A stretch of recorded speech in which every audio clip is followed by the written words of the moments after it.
भारत के इतिहास के पन्नों में कई ऐसी वीरांगनाओं का नाम दर्ज है जिन्होंने अपने पराक्रम, साहस और दृढ़ निश्चय से भारत की गौरवशाली सनातन संस्कृति की रक्षा की। ऐसी वीरांगनाओं में एक थीं महेश्वर की महारानी देवी अहिल्याबाई होलकर, जिन्होंने अपनी कुशल कूटनीति से भारतीय संस्कृति के शत्रुओं को परास्त किया।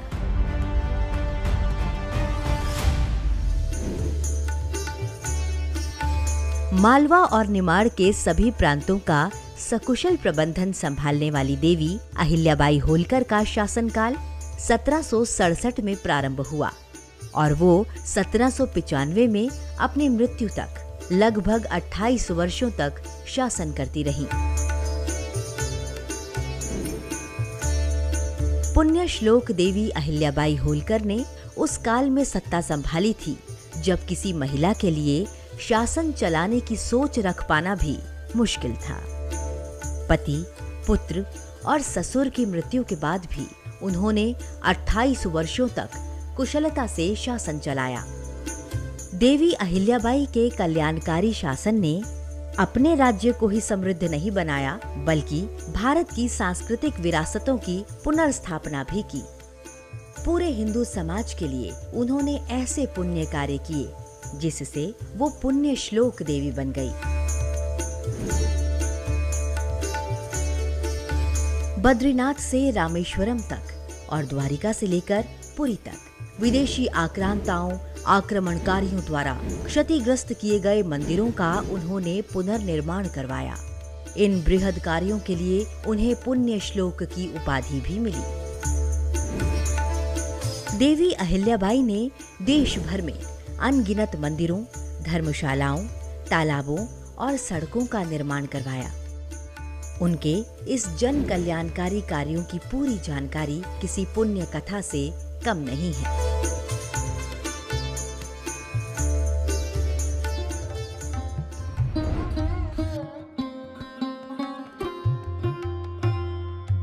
काशी विश्वनाथ मंदिर को कई बार मुगल आक्रांताओं के द्वारा तोड़ा गया।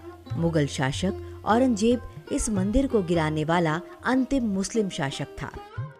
आज जिस काशी विश्वनाथ मंदिर को आप सब देख रहे हैं, इस वर्तमान मंदिर का निर्माण महारानी अहिल्याबाई होलकर ने ही वर्ष 1780 में करवाया था।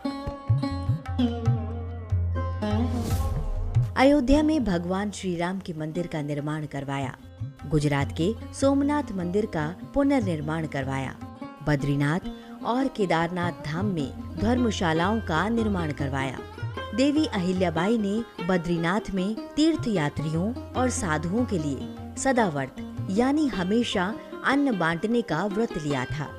जगन्नाथपुरी मंदिर को निधि समर्पण की।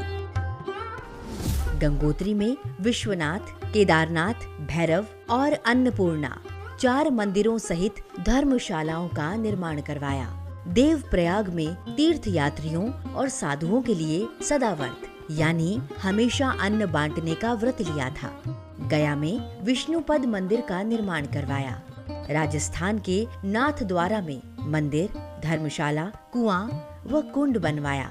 पुष्कर में एक मंदिर और धर्मशाला बनवाई। महाराष्ट्र के एलोरा में घृष्णेश्वर मंदिर का पुनर्निर्माण करवाया।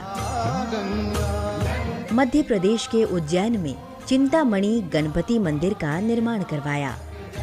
खरगोन स्थित मंडलेश्वर में मंदिर और विश्राम गृह बनवाए। महेश्वर में अक्षय तृतीया के शुभ दिन घाट पर भगवान परशुराम का मंदिर बनवाया।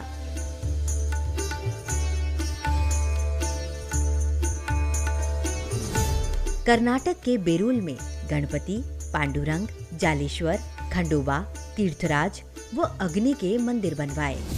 संगमनेर में श्री राम मंदिर बनवाया। सुल्पेश्वर में महादेव के एक विशाल मंदिर और भोजनालय का निर्माण करवाया। परम शिव भक्तिनी देवी अहिल्याबाई होलकर ने अपनी जन्मभूमि अहमदनगर पर भी एक शिवालय और घाट बनवाया था। यह मंदिर अहिलेश्वर के नाम से जाना जाता है। आंध्र प्रदेश के श्री शैलम एवं महाराष्ट्र में परली वैजनाथ ज्योतिर्लिंग का भी कायाकल्प करवाया। काशी के सुप्रसिद्ध मणिकर्णिका घाट का निर्माण करवाया। काशी में ही अहिल्याबाई घाट और उसके समीप एक बड़ा महल बनवाया। महान संत रामानंद के घाट के समीप दीप हजारा स्तंभ बनवाया। बहुत से कच्चे घाटों का जीर्णोद्धार करवाया, जिसमें से शीतल घाट प्रमुख है। इस प्राचीन नगर में हनुमान जी के एक मंदिर का भी निर्माण करवाया। काशी के समीप ही तुलसी घाट के नजदीक लोलार्क कुंड के चारों ओर कीमती पत्थरों से जीर्णोद्धार करवाया। इस कुंड का उल्लेख महाभारत और स्कंद पुराण में भी मिलता है। राजघाट और 80 संगम के बीच विश्वनाथ मंदिर का निर्माण करवाया। दंडपाणीश्वर का पूर्वमुखी शिखर मंदिर का भी निर्माण करवाया। त्र्यंबक में पत्थर का एक सुंदर तालाब और 2 छोटे छोटे मंदिरों का निर्माण करवाया। वृंदावन में एक अन्न क्षेत्र और एक लाल पत्थर की बावड़ी बनवाई। टेहरी बुंदेलखंड में धर्मशाला बनवाई। सिंहपुर में शिव मंदिर व धर्मशाला बनवाई। हंडिया में नर्मदा के तट पर एक स्थान पर धर्मशाला और भोजनालय का निर्माण करवाया। कानपुर के समीप बिठूर में ब्रह्म घाट सहित गंगा नदी पर कई घाटों का निर्माण करवाया। देवी अहिल्याबाई ने सोनभद्र नदी के तट पर बसे आलमपुर में अपने ससुर की स्मृति में एक देवालय स्थापित करवाया। हरिद्वार में कुशावर्त घाट का जीर्णोद्धार कराकर उसे पक्के घाट में परिवर्तित करवाया। इसी स्थान के समीप दत्तात्रेय भगवान का मंदिर भी स्थापित करवाया। पिंडदान के लिए भी एक उचित स्थान का निर्माण करवाया। मध्य प्रदेश के ओंकारेश्वर में एक बावड़ी बनवाई और महादेव के मंदिर में नित्य पूजन के लिए लिंगार्चन की व्यवस्था की। मध्य प्रदेश के धार स्थित चिलकदा में नर्मदा परिक्रमा में आने वाले भक्तों के लिए भोजनालय की स्थापना की। नेमाश्वर में श्री सिद्धनाथ का सुंदर मंदिर व धर्मशाला सहित नर्मदा पर एक बड़ा घाट बनवाया। बुरहानपुर में घाट बनवाया। हंडिया, पैठण और कई अन्य तीर्थ स्थलों पर सरायों का निर्माण करवाया। कुरुक्षेत्र में देवी अहिल्याबाई को सोने और चांदी से कई बार तोलकर सारा सोना चांदी ब्राह्मणों को दान कर दिया गया। अखिल भारतीय स्तर पर किया गया मंदिरों, भोजनालय और धर्मशालाओं का निर्माण पुण्य श्लोक देवी परम शिव भक्तिनी अहिल्याबाई होलकर के उदार शासन की अमिट धरोहर है। उन्हें भारत के धार्मिक स्थलों की महारानी कहा जाए तो अतिशयोक्ति नहीं होगी। अहिल्याबाई होलकर आज हमारे बीच नहीं है, लेकिन उनके पुनीत कार्यों ने अहिल्याबाई होलकर को अमर देवी बना दिया है। गौरवशाली भारतीय सनातन संस्कृति की रक्षा के लिए जैसा काम मराठा और मालवा साम्राज्य की महारानी अहिल्याबाई होलकर ने किया है, इतिहास में ऐसा दूसरा उदाहरण नहीं मिलता है।